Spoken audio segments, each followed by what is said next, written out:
आज हम आपको भारत के विभिन्न राज्यों के लोक कथाओं में मौजूद कुछ आत्माओं और भूतों के बारे में बताने जा रहे हैं। इन भूतों की कहानी अलग अलग राज्यों में बहुत ज्यादा प्रचलित है और बद्दढ़े बुजुर्ग लोग इन्हें सच मानते हैं और अपने से छोटों को भी इनकी कहानी सुनाते हैं। लेकिन हम इस वीडियो में बताए जाने वाले किसी भी आत्मा या भूत प्रेत के असली होने का दावा नहीं करते और ये सब भारतीय राज्यों के लोक कथाओं से लिए गए हैं, इसलिए इन्हें केवल मनोरंजन के लिए ही देखें। प्रेत या प्रेतनी ये भारत के सबसे प्रमुख भूतों में से एक है, जिन्हें भारत के लगभग सभी राज्यों में माना जाता है। प्रेतों का जिक्र सिर्फ हिंदू धर्म में ही नहीं, बल्कि चीनी, बुद्धिस्ट और एशिया के अन्य संस्कृति में भी मिलती है। लोक कथाओं के अनुसार ये ऐसे लोगों की आत्मा होती है जिनकी मरने से पहले कुछ इच्छाएं रह जाती हैं या उनकी मौत किसी दुर्घटना या आत्महत्या से हो जाती है। हिंदू धर्म के अनुसार ऐसी आत्माओं का अगर अच्छे से पिंडदान नहीं किया गया तो इन आत्माओं को मुक्ति नहीं मिल पाती और ये अपनी इच्छाओं को लेकर धरती पर ही भटकती रहती है। ये आत्माएं अधिकतर जहां इनकी मौत हुई वहां पर ही भटकती रहती है।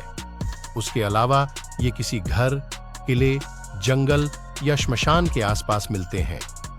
लोक कथाओं के अनुसार ये आत्माएं लोगों के शरीर में घुसकर उन्हें परेशान करती हैं और बहुत से लोगों ने इन्हें देखने का दावा भी किया है। हिंदू धर्म में माना जाता है कि शरीर में तिलक या माला जैसी कुछ भी पवित्र वस्तु होने से या भगवान का नाम लेने से ऐसी आत्माएं आपसे दूर रहती हैं। इसीलिए इनसे बचने का उपाय यही माना जाता है कि रात को किसी भी सुनसान जगह से गुजरते हुए भगवान का स्मरण करते रहें। बोबा ऐसी आत्माओं को माना जाता है जो रात के समय पीठ के बल सो रहे लोगों के छाती में जाकर बैठ जाती है। छाती के ऊपर बोबा के भार से उस व्यक्ति की नींद तो खुल जाती है और उसका दिमाग भी काम कर रहा होता है, लेकिन वह अपने शरीर को चाहकर भी नहीं हिला सकता और न ही कुछ बोल सकता है। इस घटना का सामना कर चुके लोगों का कहना है कि उन्हें अपने छाती पर काली परछाई दिखी थी। कुछ का कहना होता है उन्हें बूढ़ी औरत जैसी कोई दिखी थी, जबकि किसी को कुछ दिखाई नहीं देता, लेकिन छाती पर बहुत ज्यादा भार महसूस होता है। इस घटना के दौरान लोग खुद को मौत के बिल्कुल करीब पाते हैं, लेकिन वे मदद के लिए आवाज भी नहीं लगा सकते। इस घटना को विज्ञान ने स्लीप पैरालिसिस नाम दिया है। डायन का जिक्र सिर्फ भारतीय लोक कथाओं में ही नहीं होता, बल्कि विदेशों में भी डायन को माना जाता है और वहां इसे विच कहा जाता है। माना जाता है कि डायन ऐसी औरतें होती हैं जो शैतान को पूजती हैं और काला जादू करती है। लोक कथाओं के अनुसार डायन अंधेरे में सुनसान जंगल में जाकर काला जादू करती है और किसी भी व्यक्ति के शरीर के किसी भी हिस्से जैसे नाखून या बाल से ही उस व्यक्ति पर काला जादू कर सकती है।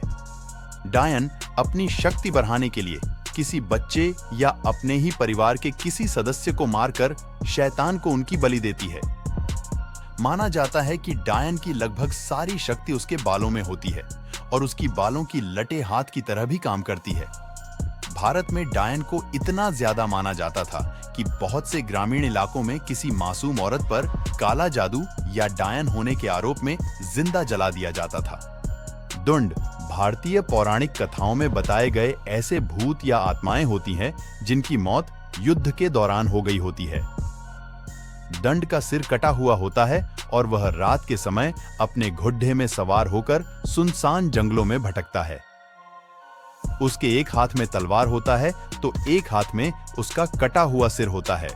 रात के समय जो भी व्यक्ति अकेले उस सुनसान जगह से गुजरता है तो दंड का कटा हुआ सिर उस व्यक्ति को उसके नाम से पुकारता है और अगर वह व्यक्ति उस आवाज को सुनकर उसके पीछे जाता है तो दंड अपने तलवार से उस व्यक्ति का गला काट देता है। जल पिशाच ऐसी आत्माओं को कहा जाता है जिनकी मौत नदी में आत्महत्या करने से या पानी में डूबने से हुई हो। हिंदू लोक कथाओं के अनुसार अगर मरने के बाद अगर उस इंसान के घर वाले उसका अच्छे से पिंड दान नहीं करते हैं तो उसकी आत्मा को मुक्ति नहीं मिल पाती और धरती पर ही भटकती रहती है।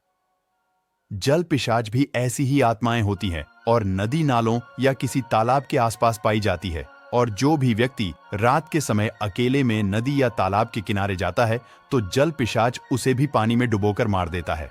चुड़ैल भारत की डरावनी लोक कथाओं की सबसे प्रसिद्ध पात्र है। माना जाता है जिन महिलाओं की हत्या की जाती है, जिनकी मौत गर्भवती होने के दौरान या प्रसव के दौरान होती है, तो ऐसी महिलाएं मरने के बाद चुड़ैल बनती हैं। चुड़ैल दिखने में बहुत ही ज्यादा डरावना मानी जाती है, जिनकी आंखें बड्ढी, लंबे नाखून, सिर को चारों तरफ मोड़ने की क्षमता, चेहरा जला हुआ जैसा घिनौना और दोनों पैर पीछे की तरफ मूंदे हुए होते हैं। लेकिन ये खुद को किसी सुंदर औरत में बदल सकती है, लेकिन फिर भी इनके पैर उल्टे ही रहते हैं और उल्टे मुद्दे हुए पैर को चुड़ैल को पहचानने का एक आसान तरीका माना जाता है। चुड़ैल सुनसान किलों, सुनसान जंगलों या सुनसान रास्तों में रहती है और बहुत से लोगों ने रात के समय सुनसान रास्तों पर चुड़ैल देखने का दावा भी किया है। चुड़ैल इतना शक्तिशाली माना जाता है कि ये जहां भी रहती है उस पूरे इलाके को नकारात्मक ऊर्जा से भर देती है। इसीलिए अगर कोई कमजोर दिल वाला इंसान रात के समय उस जगह से गाड़ी लेकर गुजरता है तो वह उस नकारात्मक ऊर्जा को सहन नहीं कर पाता, इसलिए उसकी गाड़ी का एक्सीडेंट हो जाता है और उसकी मौत हो जाती है। माना जाता है कि चुड़ैल महिलाओं पर हमला नहीं करती, इसीलिए पुरुष चुड़ैल बचने के लिए अपनी गाड़ी में बिंदी जैसे महिलाओं के आभूषण रखते हैं। लोक कथाओं के अनुसार चुड़ैल अच्छी और बुरी दोनों प्रकार की होती है। बेताल ऐसी आत्माएं होती है जो कब्रिस्तान के आसपास पाई जाती है। बेताल अपनी मर्जी के अनुसार कब्र में मौजूद लाशों में घुसकर रहती है और कुछ दिनों बाद रहने के लिए नया लाश ढूंढती है। माना जाता है जब तक बेताल किसी लाश के अंदर रहता है तब तक वह लाश सरहना बंद कर देती है। बेताल रात के समय कब्रिस्तान से गुजरने वाले लोगों को अपने होने का एहसास दिलाता है, उन्हें परेशान करता है, उन्हें पागल कर सकता है और उनकी जान भी ले सकता है, लेकिन ये आसपास के गांव की रक्षा भी करता है। हिंदू लोक कथाओं में बेताल को भगवान शिवजी के अवतार भैरव का रूप माना गया है, इसीलिए बेताल को सभी तरह के भूत पिशाचों में सर्वश्रेष्ठ माना गया है। गोवा तथा महाराष्ट्र के कुछ इलाकों में बेताल को पूजा भी जाता है, इसलिए वहां बीटल टेम्पल भी बनाए गए हैं। बाघ असम के लोक कथाओं में माने जाने वाला राक्षस या भूत है जो झील या तालाबों के आसपास ही रहता है। लोक कथाओं के अनुसार बाघ का पसंदीदा खाना मछली है और ये इंसानों से दूरी बनाकर ही रखता है, लेकिन अगर कोई इंसान इसे नुकसान पहुंचाने की कोशिश करता था या इसे डराता था तो ये उनकी जान ले लेता था और उसकी लाश को पानी की गहराई में छिपा देता था। बाघ के शिकार अधिकतर मछुआरे लोग ही बनते थे और कहा जाता है इंसान को मारने के बाद ये उसका रूप ले लेता था और उस व्यक्ति के परिवार के साथ रहने लगता था। बाघ के पास एक थैली होती है जिसके अंदर माना जाता है उसकी सारी शक्ति होती है और जो भी इंसान उस थैली को उससे छीन लेता है, बाघ पूरी तरह उस व्यक्ति के वश में हो जाता है और किसी जिन की तरह ही उस व्यक्ति की सारी बातें मानता है। चेडीपे गोदावरी के आसपास के इलाकों में सुनाई जाने वाली लोक कथा का पात्र है। चेडीपे का मतलब वेश्या, प्रोस्टिट्यूट होता है, यानी वेश्याएं मरने के बाद चेडीपे बनती है। माना जाता है कि चेडीपे रात के समय नग्न अवस्था में लोगों के घरों में घुसती है और अपने जादू से घर के सभी सदस्यों को गहरी नींद में सुला देती है और फिर घर के सबसे मजबूत मर्द के पैर अंगूठे से खून पीती है। अगले दिन उस मर्द को पूरे दिन थकान महसूस होता है और अगर वह व्यक्ति अपने चोट का पता लगा लेता है और उसका इलाज कर लेता है तो चेडीपे अगली रात उसके घर नहीं आती। लेकिन कुछ और कहानी के अनुसार अगर चेडीपे को उस व्यक्ति का खून पसंद आता है तो वह रोज रात को तब तक उसका खून पीने आती है जब तक उस व्यक्ति की मौत नहीं हो जाती। माना जाता है कि चेडीपे खुद को बाघ के रूप में भी बदल सकती है, लेकिन उसका एक पैर इंसान का ही रह जाता है। ये बंगाली लोक कथाओं में माने जाने वाला भूत है और लोक कथाओं के अनुसार ये ऐसे भूत या आत्माएं होती हैं जो किसी धन संपत्ति की रखवाली करती है। इन भूतों को अच्छे स्वभाव का माना जाता है और कहा जाता है ये अपने चाहने वाले लोगों की रक्षा करते हैं और उनके पास धन की कमी नहीं होने देते, लेकिन जो लालची व्यक्ति जोखों के रक्षा किए गए धन को चुराता है, ये उसके परिवार का जीवन बहुत मुश्किल कर देता है या उस व्यक्ति की जान ले लेता है। बंगाल में जोखों द्वारा रक्षा किए जाने वाले धन या संपत्ति को जोखेर धौन कहा जाता है। ये केरल के लोक कथाओं में माने जाने वाले ऐसे लोग होते हैं जो काला जादू करते हैं, जिसे ओडी विद्या कहा जाता है। ये एक ऐसी खास विद्या होती है जिससे ये खुद को सांप, कुत्ता, बिल्ली या किसी और जानवर में बदल सकते हैं। इनकी कहानियां केरल में 1950 और 1960 के समय में बहुत ज्यादा प्रचलित थी, क्योंकि उस समय बिजली बहुत कम जगहों में थी और लोग अंधेरों में जंगलों से गुजरा करते थे और बहुत से लोग ओदियान को देखने का दावा करते थे। किंवदंतियों के अनुसार ओदियान को खुद को जानवर में बदलने के लिए खास मिश्रण की जरूरत होती थी, जो शिशु के खून से मिलकर बनता था, और कहा जाता है ओदियान रात के समय काला जादू करके आसपास के गांव के किसी गर्भवती महिला को वश में करता है, जिससे वह महिला खुद ही चलकर उसके पास आती है और वह उसके भ्रूण से बच्चे को निकाल देता है और महिला फिर से अपने घर जाकर सो जाती है और उसे इस घटना के बारे में कुछ भी जानकारी नहीं होती। फिर खून से मिश्रण तैयार करने के बाद वह इसे कान के पीछे लगाता है और कुछ मंत्र पढ़ाता है और खुद को मनचाहे जानवर में बदल देता है।